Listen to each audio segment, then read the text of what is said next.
Here, speaking of interesting segue, Yeah. Pete obviously might need a better press secretary, and so does Donald Trump, your buddy. Yeah. So here is Fielding offers. Here is the people so far that have been talked about that could be the new press secretary. Let me know what you think about any of these people. Okay, Heather Nauert, did I pronounce that right? The recently departed Treasury spokesman Tony Sayege, former Fox News host Eric Bolling. I saw that. This is a funny one. CNN contributor and potential first Hispanic press secretary Steve Cortez. These are not familiar names. State Department spokeswoman Morgan Ortegas. I don't know barely any of these people. Yeah. White House Director of Strategic Communications Mercedes Schlapp. What is she, like a stripper that works next to Mar-a-Lago? Where did Trump find that one? Mercedes will slap you for saying that, by the way. And then Stephanie Grisham. This is a number one choice, the only one that really matters. So probably get it. Stephanie Grisham. She's 42 years old. She's the spokeswoman for the First Lady Melania Trump. Yeah, she has the edge, doesn't she?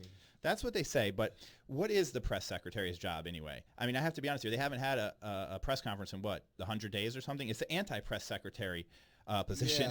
Yeah, this is, under the Trump administration, the press secretary, this is a hard job. I mean, this is, by the way, this is a shitty job. Is it, though? Is it really that hard? You go on Fox, you say what Trump wants. You go on CNN, you say what Trump wants. It's hard on your credibility. Yeah, well.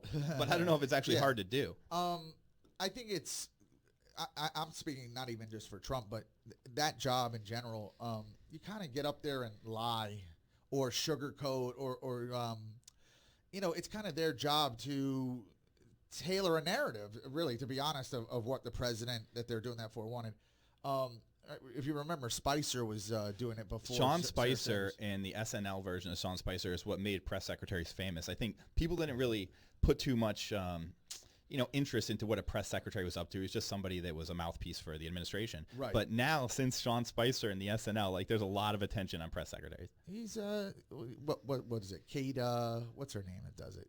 It's Kate, the blonde-haired lady, right? She does him on Saturday Night Live. Kate, what McKinnon? Yeah, Kate doesn't do him. No, it was another girl they brought in. I forget. She was she's an SNL regular, but they brought her in to do it.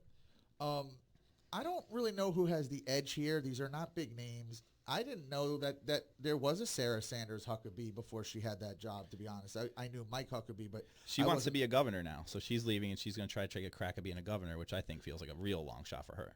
Well, she has a base of Republicans that like her, and in that state, that's possible.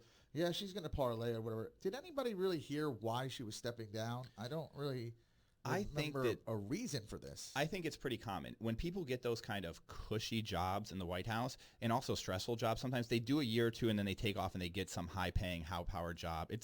Press secretary is a real stepping stone job. You don't really see a press secretary sit around for 4 years. It's not that common. Yeah. Well, another thing people got to understand, and the Trump, obviously, his cabinet looks terrible in the turnover, but I believe in Barack Obama's cabinet as well. When it was all said and done, he only had one original member that was still a part of his cabinet after his 8 years. Granted, 8 years. So it seems to be a very common thing that people come and go in this. I think it's a use kind of scenario. Like you said, they jump from... It's a big resume builder, you know. You totally get that .gov on the resume, and, you write your own ticket from there. I think that's what's funny about the Trump cabinet is the fact that Trump probably never wanted a cabinet. He just wanted to do it with his family, and now that's what he's doing. Well, that's the only people he If trusts. he could kick out the rest of the cabinet, he would in a heartbeat. He doesn't even support Pence. No. He doesn't even trust Pence. He would push Pence off a balcony if no one was looking. I don't believe that they're that friendly at all, actually. And a lot of people... Do you think they ever have dinner?